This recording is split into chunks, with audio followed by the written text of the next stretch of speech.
If you've spent time in North Carolina's Appalachian Mountains, there is a good chance you have hiked trails that pass directly over the foundations of houses where families once ate breakfast, driven roads that end at lakes hiding entire communities underwater, walked through valleys where the government arrived one morning with paperwork and never left. These mountains hold more ghost towns east of the Mississippi than almost any other landscape in America, not because gold ran out here. There was no gold rush.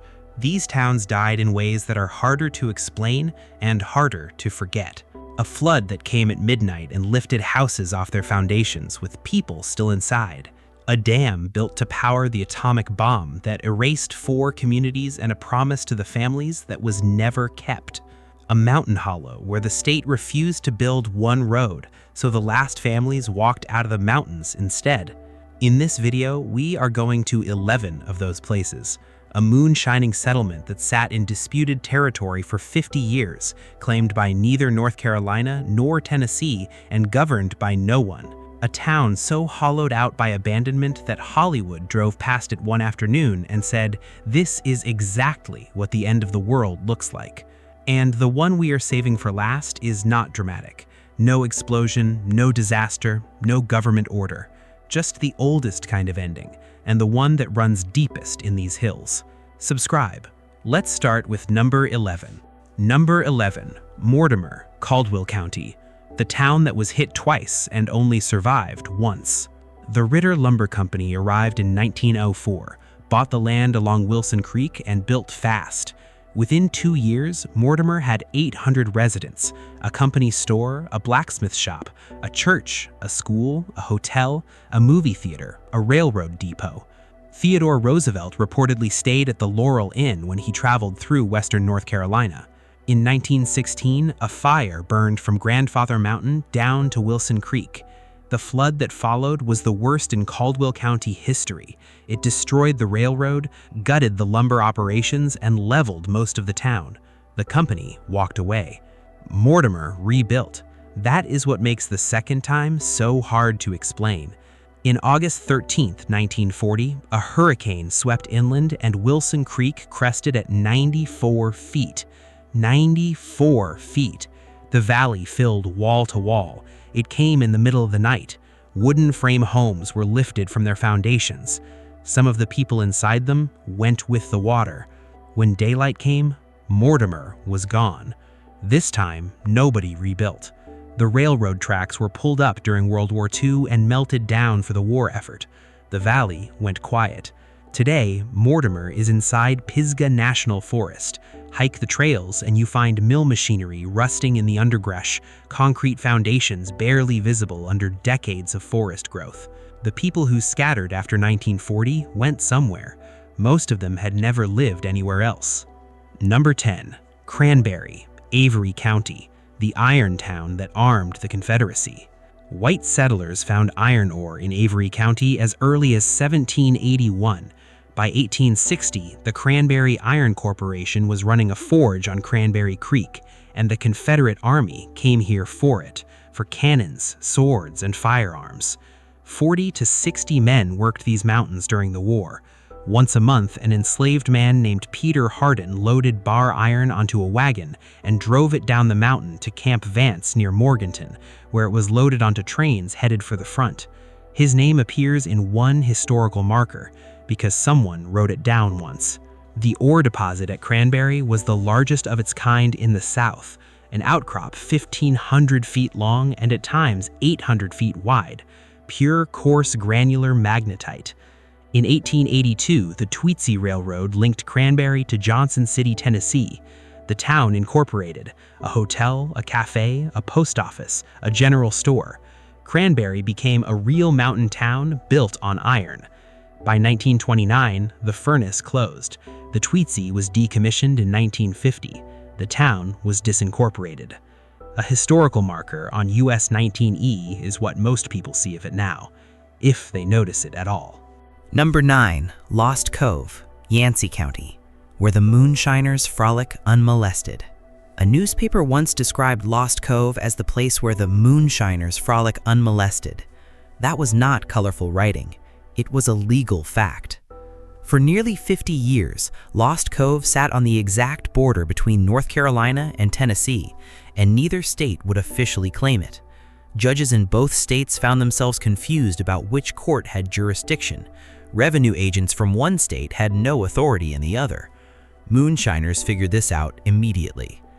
Stephen Morgan Bailey, a Union soldier, was the first settler here during the Civil War, hiding in a remote hollow to avoid a conflict that had turned neighbor against neighbor in Burnsville.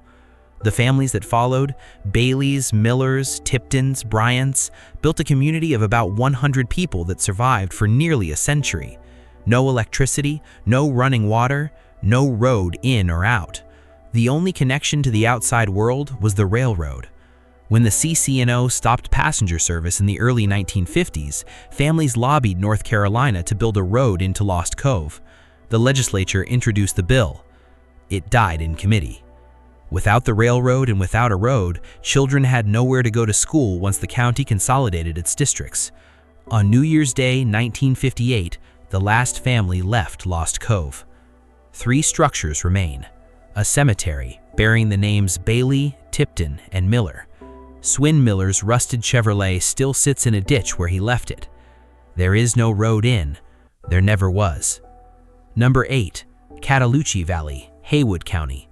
They refused the loggers and lost to the government anyway.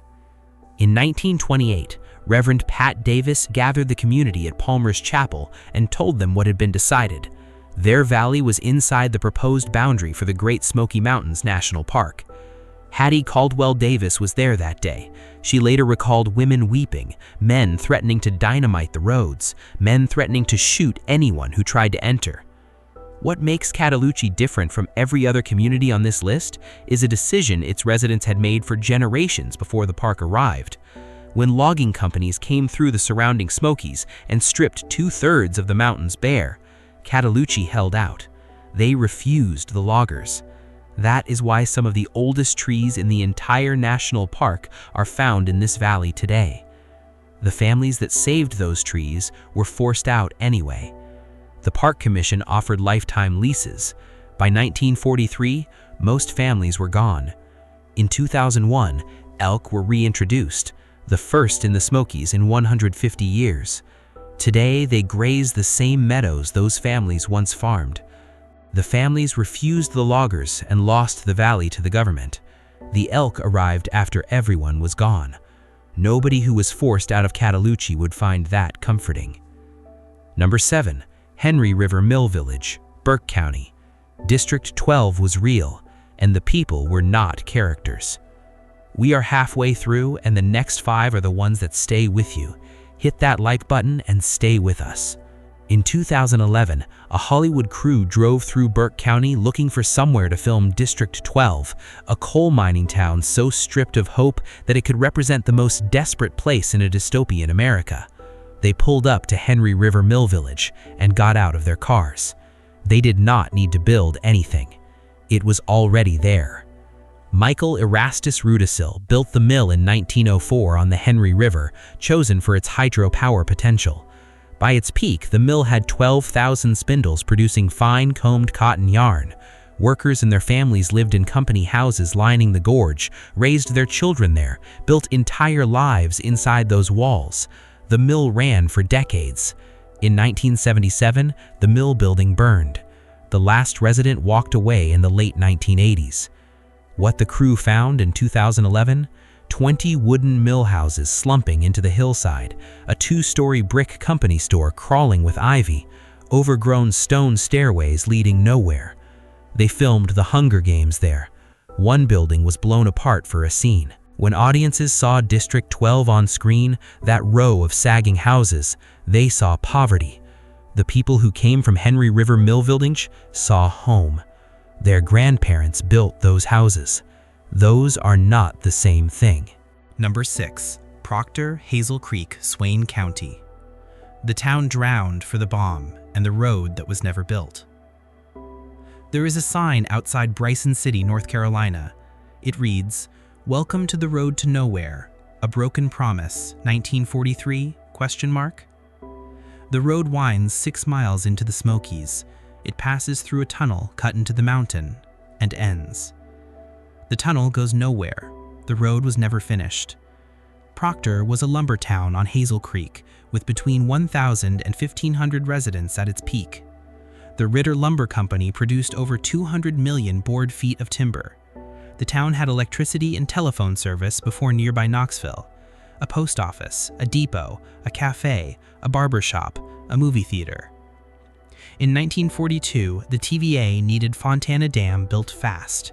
It would power the Alcoa aluminum plants and Oak Ridge, the top-secret facility building the atomic bomb. Construction finished in just over 2 years. The lake flooded the roads, the railroad, and the communities of Hazel Creek. Proctor went under. Families were told not to worry. The government would build a 30-mile road.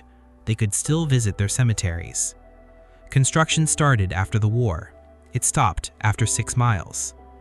In 2018, 75 years after the promise was made, the federal government paid Swain County $52 million instead of finishing it. The 26 cemeteries of Hazel Creek, containing over 1,000 graves, can still only be reached by a 12-mile hike or a boat. Every year on Decoration Day, descendants paddle across the lake to tend the graves. They are still going. The promise is still broken. Number 5. Judson, Swain County, the town that sometimes comes back. Proctor is not the only community beneath Fontana Lake. Judson was a small mountain town in Swain County, a post office, a sawmill photographed as early as 1911, families who had been there for generations. When the TVA flooded the valley in 1944, Judson went completely underwater. Many families evacuated without tearing their homes down. They were told they could return when the road was built. The road was never built. Locals call the flooded area the Judson Sea. During severe droughts, when the lake drops far enough, the tops of the tallest structures sometimes reappear. Rooftops, the outlines of walls, breaking through the surface. Then the rains return. Judson disappears again. Swain County lost 50% of its homes, 33 schools, and 37 churches when Fontana was filled. One resident later described how his grandfather, the town postmaster, abandoned his store. His father was overseas fighting the war the dam was built for. When the father came home, the land was gone. He received nothing. Judson has been appearing and disappearing for 80 years. It will keep doing it. Number 4. Buffalo City, Dare County, the moonshine capital of America, swallowed by the swamp. After the Civil War, timber companies moved into northeastern North Carolina and found cypress forests that had never been cut. Buffalo City grew along Milltail Creek in Dare County. At its peak, around 3,000 people lived here. A railroad spur hauled the timber out, and in federal law enforcement offices far from these swamps, a reputation was building. Buffalo City had become known as the moonshine capital of the United States. The cypress swamp blocked sightlines in every direction. The maze of waterways made approach almost impossible without being heard. Revenue agents who went in frequently got lost. The people of Buffalo City had spent their whole lives learning those waterways. The agents had not. When the timber ran out in the early 20th century, the population drained away. The swamp moved back in. Today, Buffalo City sits under the Alligator River National Wildlife Refuge. The swamp water covers the streets. Kayakers paddle over the foundations of a town of 3,000 people without knowing it is there. Alligators have replaced the loggers and the moonshiners. On Google Maps, Buffalo City appears as a label floating in the middle of swamp with no roads and no structures. Number 3. Montford Cove, McDowell County, the hollow that faded. Not every Appalachian community on this list ended in a flood. Not everyone was taken by a government order. Some of them simply faded. Montford Cove, in the mountains of McDowell County, was a self-sufficient farming community since the early 1800s. Families grew corn on steep slopes, they kept livestock, they sent children to school. They buried their dead in the same cemeteries as their grandparents. No catastrophe came from Montford Cove. The same slow forces that emptied dozens of Appalachian hollows did it. Better roads built somewhere else, schools consolidated in the valley towns, factory jobs pulling the young people down the mountain. It got harder every year to stay, and easier every year to leave, one family at a time, until there were no families left. By mid-century, the forest had moved back over the cleared land. What remains now is stone foundations under the leaf litter, a cemetery bearing the same family names that farmed here before the Civil War, and the particular quiet that settles over a place where people lived for a long time and then simply didn't anymore. If your family came from McDowell County, there is a real chance someone in your bloodline farmed one of these hollows. These endings rarely got written down. Number 2. Little Cataloochee, Haywood County, the church that is still standing. 3 miles from Cataloochee Valley, separated by a ridge so steep that most visitors never cross it, Little Cataloochee was a smaller community, a quieter ending. The two valleys were linked by marriage for generations, families attending each other's churches, helping with each other's harvests, buried in each other's cemeteries. When the park came for both valleys in the 1920s and 1930s, Little Cataloochee's displacement was faster. Smaller community, less resistance. The families scattered to surrounding counties and the land was absorbed. What was left behind includes one of the most quietly extraordinary things in the entire national park, the Little Cataloochee Baptist Church, built in 1889, white clapboard, simple steeple, standing alone in a forest clearing exactly as it stood when the last congregation met here. Getting to it requires a difficult 6-mile round-trip hike through terrain that most Smoky's visitors never attempt. Fewer than a few thousand people see it each year. Those who make the hike describe the same moment. You push through dense forest for hours, and then the trees open, and there it is. A white church standing alone in the mountains. No road, no parking lot, no sign telling you what it is or who built it. The people who built it knew exactly what it was. The church is still standing. Number 1. Ravensford and the Oconaluftee Valley, Swain County. The valley that was emptied twice.